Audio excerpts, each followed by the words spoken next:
신랑 예복 색깔의 의미라는 건데, 어떤 여자 대학의 가정과 강의 시간에 중년 교수가 결혼식 복장에 대해서 설명했습니다. 신부의 의상은 옛부터 순백으로 정해져 있습니다. 왜냐하면 순백은 청렴결백을 의미함과 동시에 여성의 순결을 의미하기 때문입니다.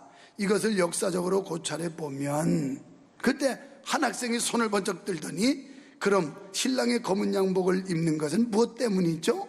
하고 물었어요. 교수는 당황하여 얼떨결에, 그렇지, 이것도 옛날부터의 관습이지만 내 경험에 의하면 남성에게 있어서 결혼은 인생의 묘지이기 때문입니다. 여기 남성분들은 뭐 인생의 묘지는 아니겠죠. 다 보니까 부인들을 잘 얻으셔서 교수가 남긴 말이 의미가 있다고 봐요. 여러분, 우리 성도들이 이 죄악 세상에서 믿음을 지키기가 여간 어렵지 않습니다. 경건하게 살려고 하면 할수록 더 많은 위협이 있고 비난이 있고 핍박이 옵니다. 그래서 디모데후서 3장 12절에서 바울 사도는 우리가 예수 안에서 경건하게 살려고 하면 핍박을 받으리라, 이렇게 말씀해요. 바르게 사는데, 하나님 말씀대로 사는데 오히려 핍박이 온다는 거예요. 저는 지난 금요일 저녁에 우리 삼청년들에게 특강을 하면서 다니엘서를 가지고 말씀을 전했어요. 자, 믿음은 뭐냐? 믿음은 결단하는 것이다. 신앙은 뭐냐? 선택이다. 선과 악을 선택해야 되고, 천국과 지옥을 선택해야 되고, 하나님의 뜻과 사람의 생각을 선택해야 되고, 이 선택하는 것이 믿음이다. 그런데 바른 선택을 위해서 우리는 결단해야 된다. 다니엘은 경건하게 살고자 노력을 했는데 오히려 이게 화근이 돼서 사자굴에 던짐을 받게 됩니다. 다리오 왕이 너무 아까운 인물이었기 때문에 그에게 다시 한번 협상을 요구해요. 타협하기를 바라요. 너 너무 아까운데 너 죽이기 아깝다. 그러니 30일 뿐이다. 한 번만 절해라. 그러면 내가 너를 용서해주고 살려주마. 신앙은요, 물러서다 보면 계속 밀립니다. 타협하다 보면 계속 타협해야 됩니다. 그래서 제가 군대 생활할 때 믿음의 결백을 지켰던 것들 경험 삼아서 청년들에게 이야기하면서, 믿음은 결단이고 믿음은 선택이다. 오늘 여러분은 참으로 좋은 선택을 하셨습니다. 그리고 여러분은 결단을 잘 하셨습니다.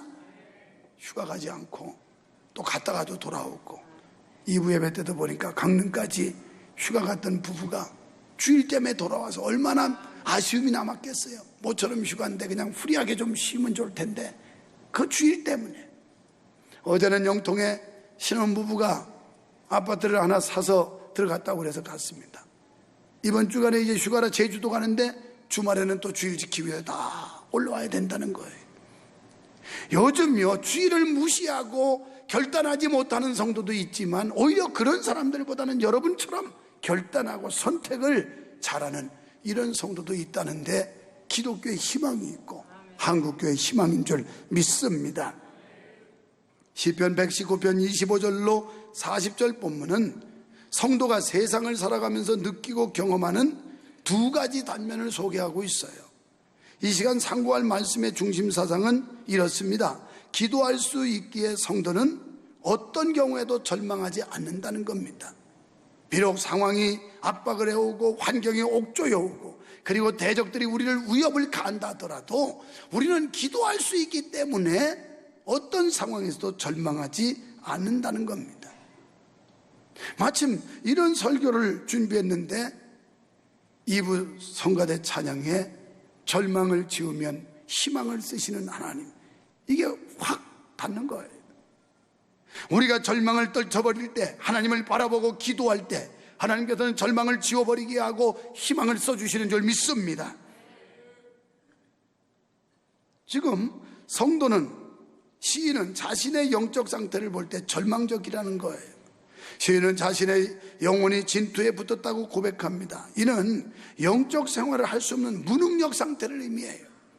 우리가 신앙생활하지만 종종 너무 영적으로 탈진해서 기진해가지고 자기 힘으로 스스로 회복할 수 없는 지경에 떨어질 때가 있지 않습니까?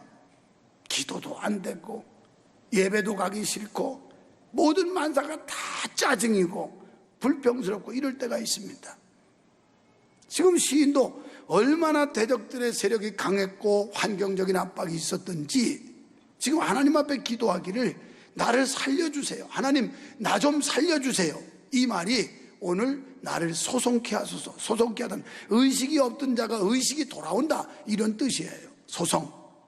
그러니까 한여름 가뭄에 식물들이 전부 다 이파리가 다 쳐져가지고 이러다 빼빼 말라가다가 갑자기 단비가 오면 이파리들이 힘을 얻고 이렇게 퍼렇게 다시 쳐졌던 게 쑥쑥 올라가듯이 힘을 얻는 것처럼 이게 소송이에요. 오늘 여러분 세상에서 지쳤던 사람들이 오늘 하나님의 은혜로 소송되는 역사가 있기를 축원합니다. 영육간에 이런 역사들이 일어나야 돼요. 그러면서 오늘 말씀해 보면 나를 소송케 하소서 나를 소송케 하소서 3번씩이나 반복하고 있어요. 나 좀 살려주세요. 하나님 나를 살려주세요. 내 환경이 내 대적들이 이렇게 나를 위협하고 힘들게 하고 있으니 나는 기진맥진하고 있습니다. 완전히 소진됐습니다. 하나님이여 나를 살려주세요. 이렇게 기도하고 있는 거예요. 그래서 위기에 처할 때 말씀에 의지하여 하나님께 매달려야 한다는 겁니다. 여러분 성도가 위기에 처할 때 말씀 앞에서 자신의 잘못과 연약함을 깨닫게 됩니다. 그리하면 수치를 면하게 되고 축복의 삶으로 전환돼요. 우리가 하나님의 말씀을 들으면서 자기를 돌아보는 거예요. 늘 그렇지만 제가 여기 나올 때도 아까 2가지 표정 가지고 얼마나 거울 가지고 확인했는지 압니까? 이걸 수없이 거울 앞에서 어떤 표정이 가장 아름다운가? 여러분 오늘 우리들이 주님의 말씀을 보면 자기를 돌아보는 거예요. 그리고 자기의 죄를 뉘우치면 수치가 변하여 영광으로 바뀌는 줄 믿습니다. 또한 장애물도 제거되고 하나님을 바르게 섬기는 길로 들어서게 됩니다. 이처럼 말씀을 의지하게 될 때 성도의 지위가 회복되게 되고 축복의 자리에 이르게 된다는 사실을 믿으시면 아멘 합시다. 성도는 자신의 부족을 깨닫고 주의 말씀으로 가르침 받기를 기도해야 된다는 거예요. 여러분 성도는 자기 삶을 반성할 때 33절에 보니까 인내의 부족을 알게 되고 34절에 신뢰의 부족, 믿음이 약한 걸 알게 되고 충성의 부족, 자기가 얼마나 하나님 앞에 게으름가도 알게 되고 35절, 36절에 탐욕이 얼마나 강한가도 알게 되고 37절 허탄한 삶이 무엇인지도 깨닫게 되는 겁니다. 시인은 본문에서 3번씩이나 나를 소송케 해달라고 하나님 앞에 호소하고 있는데 오늘 우리도 본문을 통해 우리의 영혼과 육이 소송케 되는 역사가 있기를 간절히 소원합니다. 먼저 25절로 27절에 보니까 주의 말씀으로 나를 살아나게 하소서 이렇게 기도하고 있어요. 우리가 살아가면서 육적인 삶은 어느 정도 안정을 누리지만 영적으로는 무기력한 상태에 놓일 때가 있습니다. 시인은 자신이 무기력한 상태에 있음을 고백하고 하나님께 도움을 청하고 있어요. 사람은 하나님의 형상으로 지음받았어요. 그렇기 때문에 하나님의 형상으로 지음받은 사람들은 하나님의 영광을 위해 사는 것이 지극히 마땅한 일입니다. 그래서 하나님의 영광이 뭐냐? 하나님이 뭘 기뻐하시느냐? 저는 내일 극동방송에 직원 예배 설교해달라고 해서 가면서 본문과 제목을 주었어요. 마태복음 6장 33절 제목 너희는 그의 나라와 그 일을 구하라. 하나님의 나라, 하나님의 영광, 하나님의 뜻, 하나님이 기뻐하는 일, 이걸 추구하면서 사는 게 하나님의 형상으로 지음받은 사람, 더군다나 하늘의 백성으로 인침을 받고 하나님의 자녀로 선택받은 여러분과 저는 하나님의 영광을 위해 살아야 될 줄 믿습니다. 그러므로 지금 시인의 상태는 영적 기력을 완전히 잃어버린 상태인데, 그래서 시인은 자기 스스로는 회복이 불가능하다는 사실을 깨닫고 주의 말씀대로 살아나게 해달라고 기도합니다. 자신에게 영적 생명을 부어달라는 겁니다. 자신을 회복시킬 수 있는 분은 오직 하나님 한 분뿐, 그분만이 자기를 살려줄 수 있다는 고백입니다. 그래서 주의 말씀을 붙잡고 기도한다는 거예요. 시편 50편 15절이나 86편 7절에 보면 환난 날에 나를 부르라 내가 너를 건지리니 건진다는 건 물에 빠져 허우적거리고 죽어가는 사람을 끄집어내주는 걸 건진다고 그래요. 지금 우리가 내 힘으로 내 노력으로 도저히 헤어날 수 없는 이런 어려운 지경에 있는 그를 하나님이 건져주신다는 거예요. 여러분이 영적으로 이런 건지움 받기를 축원합니다. 여러분의 육적인 사업도 그렇습니다. 여러분 직장도 그렇습니다. 여러분 가정사 모든 게 그렇습니다. 하나님께서 구원의 손길을 뻗어주셔서 우리를 건져주시면 해결될 줄 믿습니다. 요한복음 14장 14절에 보면 내 이름으로 무엇이든지 내게 구하면 내가 시행하리니, 오늘 예수님의 이름으로 기도하면 하나님이 시행한다는 거예요. 마가복음 11장 24절에 무엇이든지 기도하고 구하는 것은 받은 줄로 믿으라, 그리하면 너에게 그대로 되리라. 아멘. 지금 시인은 하나님의 약속을 믿고 기도하오니 나의 영혼이 살아나 풍성한 영적인 삶을 살게 새 힘을 주옵소서라고 호소하고 있어요. 시인은 자기 형편을 숨김없이 진솔하게 고백하고 있어요. 마치 이사야 37장 14절에 보면 아수르의 사네립이라고 하는 왕이 선전 부고문을 보내요. 너희 나라 내가 군사 데리고 가서 점령하겠다, 치겠다, 이렇게 나와요. 그러니 사람들 같으면 군사력을 재정비하고 전술을 세우고 뭐 여러 가지 인간의 노력을 할 텐데, 히스기야 왕은 이 편지를 들고 하나님의 전로로 올라가요. 올라가서 여호와의 전에 딱 펴놓고, 하나님, 내가 지금 기도하는 거 귀 기울여 주십시오. 하나님, 눈을 뜨고 이것 좀 보십시오. 여기 이방왕 사네립이 하나님의 선민인 우리나라를 삼키겠다고 공격한다고 그럽니다. 하나님 어찌하시겠습니까? 하나님이 도와주십시오. 이렇게 편지를 갖고 와서 진솔하게 하나님께 기도해요. 시편 기자는 말씀합니다. 눈을 지으신 여호와가 어찌 보지 못하랴, 귀를 지으신 여호와가 어찌 듣지 못하랴. 오늘 하나님께서 우리의 찬양을, 우리의 기도를 들으시는 줄 믿으시면 아멘 합시다. 그 하나님이 지금 이것을 보고 계심을 믿으시면 아멘 합시다. 하나님이 눈을 지으신 여호와가 본다는 거예요. 하나님이 들으시고 본다고 믿을 때 여러분의 예배가 산 예배가 될 수 있고 신령과 진정한 예배가 될 수 있지, 그렇지 않고 그냥 와가지고 의식적으로 습관적으로 그저 시간이나 때우고 형식적으로 앉아있고 목사가 설교하는데 아무 관심도 없고, 이런 사람은 하나님께서 그런 예배는 받지를 않아요. 하나님은 영이시니 예배하는 자가 신령과 진정으로 예배할지라고 요한복음 4장 24절에 말씀해요. 영으로 드리는 예배. 그 말은 하나님께서 우리의 이 모습을 보고 계시다는 거예요. 보고 계셔. 우리가 드리는 찬양도 하나님이 다 듣고 계시다는 거예요. 그럴 때 우리가 거기에 진정성이 있고 진지함이 있고 열심히 생기게 되는 거예요. 사랑하는 성도 여러분, 하나님께서는 자기 백성의 기도를 들으시는 줄 믿습니다. 시인은 자기의 길을 스스로 갈 수 없음을 알았어요. 그래서 위대하시고 전지전능하신 하나님께 자기 길을 맡긴다고 고백하고 있어요. 주님의 말씀으로 나를 가르쳐 주십시오. 그대로 순종하겠습니다 라고 소원하고 있어요. 두 번째는 28절로 32절에 수치를 당치 않게 해달라고 합니다. 성도들은 늘 긴장하고 삽니다. 하지만 죄악의 세력이 너무 강하고 조직적이어서 우리가 영적인 생명을 잃을 때가 많아요. 이런 상태에서 기도드리고 있는 내용이 28절로 32절인데 자신의 영혼이 녹아내려가는 듯 하다는 거예요.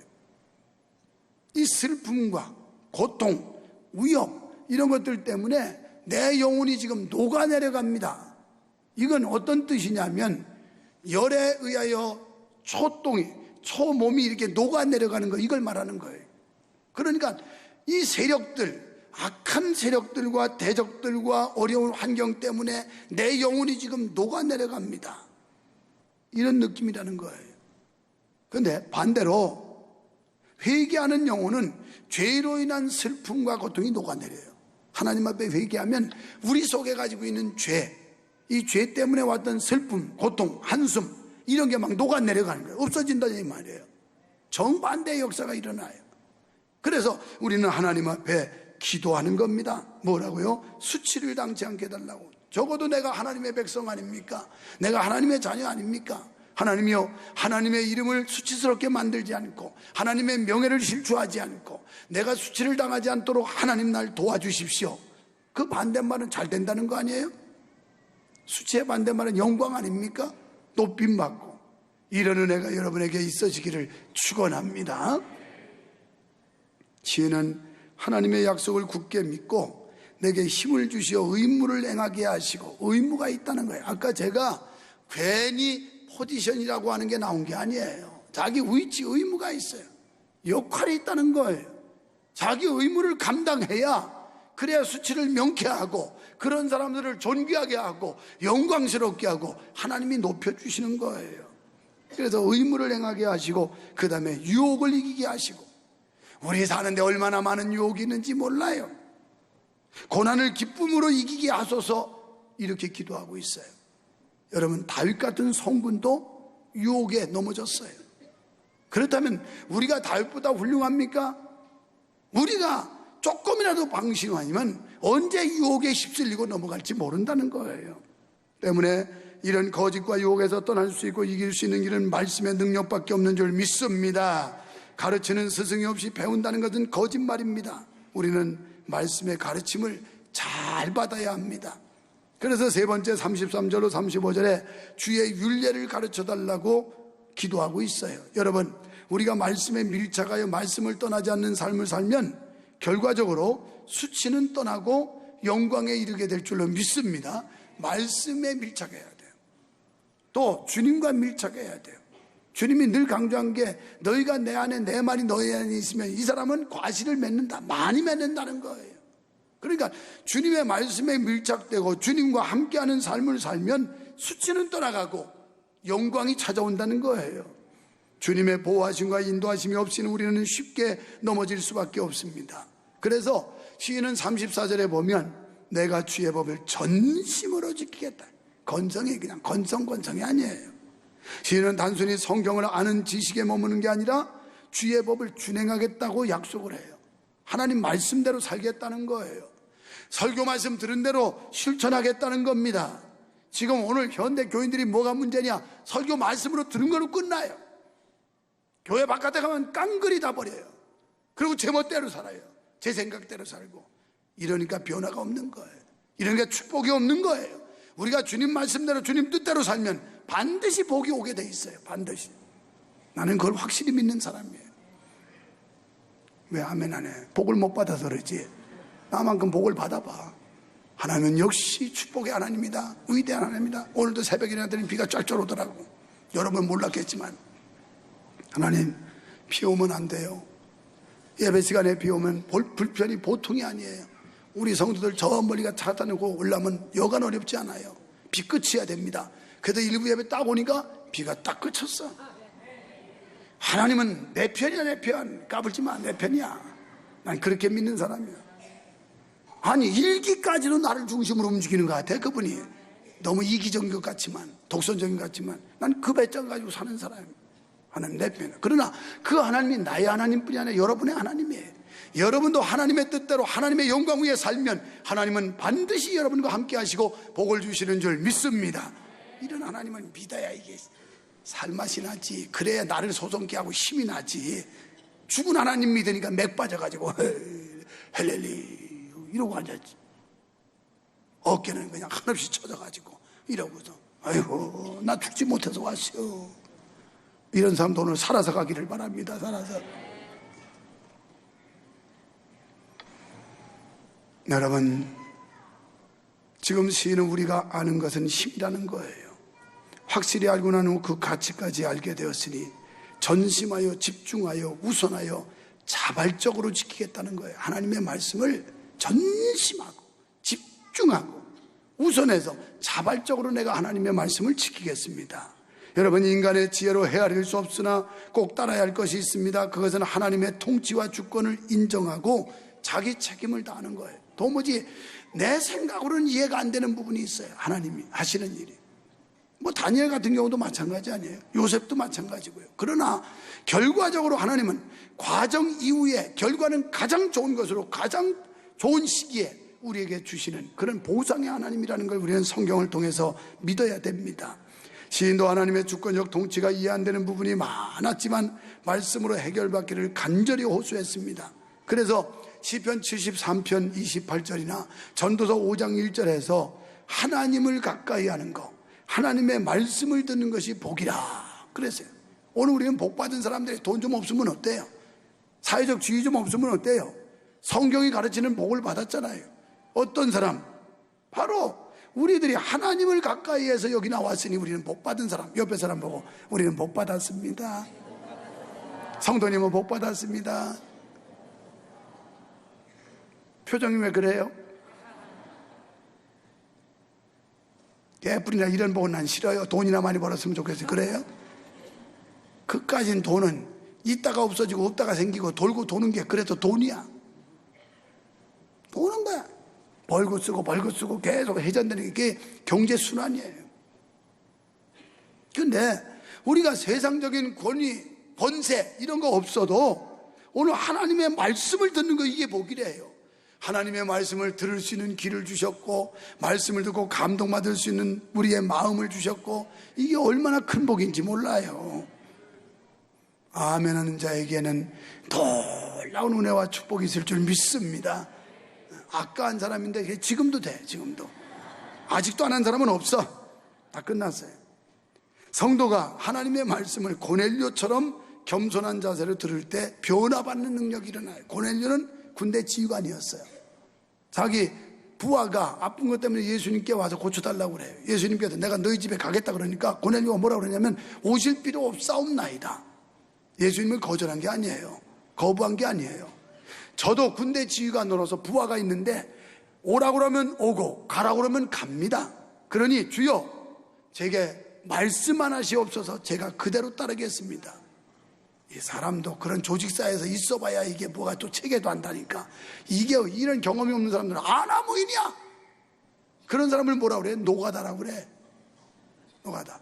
틀이 없는 거야. 기본이 없는 거야. 일본말로 노가다. 가다는 틀인데 폼인데 이게 없는 사람이야. 이게 노가다야. 교회도 이런 어떤 체계적인 조직 속에서 안 놀아본 사람은 노가다야. 그냥 헐렁헐렁해가지고 목사나 나나 뭐 도찐개찐. 그렇지 도찐개찐이지 뭐 막이야. 근데 그냥 아나무인이고 막 이런 사람들. 근데 여기는 보니까 아주 가다가 있어요. 가다가 옛날 왜 조직 속에 있는 사람들 보고 가다가 있다고 그러죠. 가다. 알겠어요? 그 사람들은 예 형님 아주 가다가 있어요. 그런데 노가다는 그런 게 없어요. 그냥 아나무인이 있고. 그래서 옛날도 조직에 있는 사람들 가다가 있다고 그러는 거예요. 그 사람 가다가 있어. 뭔가 틀이 있고 폼이 있고 이런 사람. 오늘 우리는 신앙에 가다가 있어야 돼. 죽으면 죽으리다. 내가 이 복음을 위해서 결단한다. 비록 인간적으로 손해보는 것 같지만 난 단호히 거부한다. 이럴 때 하나님께서 다니엘 높여주고 요셉 높여준 것처럼 높여줄 줄로 믿습니다. 35절에서 시인은 영혼이 졸지 않도록 해야 하며 마취에서 깨어난 환자는 자지 않도록 누군가가 깨워줘야 한다는 것을 말씀하고 있어요. 그래서 시인은 하나님께서 나를 자극시켜 주십시오 이런 기도하는 거예요. 자극. 그렇잖아요. 장로님 집사님도 자극을 받아야 돼요. 교회 와서 설교 들으면서 마음에 찔림을 받고 뭔가 느낌이 와야 이게 변하는데 아무렇지도 않아. 목사가 아무리 얘기해도 아무렇지도 않아. 이건 문제가 있어요. 반응이 안 보이면 치료도 안 되는 겁니다. 환자가 약을 쓰면 반응이 보여야 되는 거예요. 약을 쓰면. 근데 반응도 안 보이는 그 사람은 죽어요. 오늘 영적으로 여러분이 소생이 되려면 하나님의 말씀이 선포될 때 저 말씀은 나를 주고 하는 말씀이구나. 나보고 회개하고 정신 차리라고 주는 말씀이구나. 이러고 반응을 보이는 사람은 살아요. 그런데 뭐 내가 무슨 그거 뭐 그러거나 말거나 뭐 의뢰의 그런 건데 뭐 이 사람은 죽어요. 죽어. 영혼이 탈진해서 죽습니다. 배가 고프면 우리가 음식을 먹어야 돼요. 음식 먹으면 새 힘이 생겨. 육체도 마찬가지로 영혼이 사모하면 양식을 먹어야 되는데 이 양식이 뭐냐? 하나님의 말씀이에요. 말씀을 먹을 때 소생하게 되는 거예요. 소생. 할렐루야.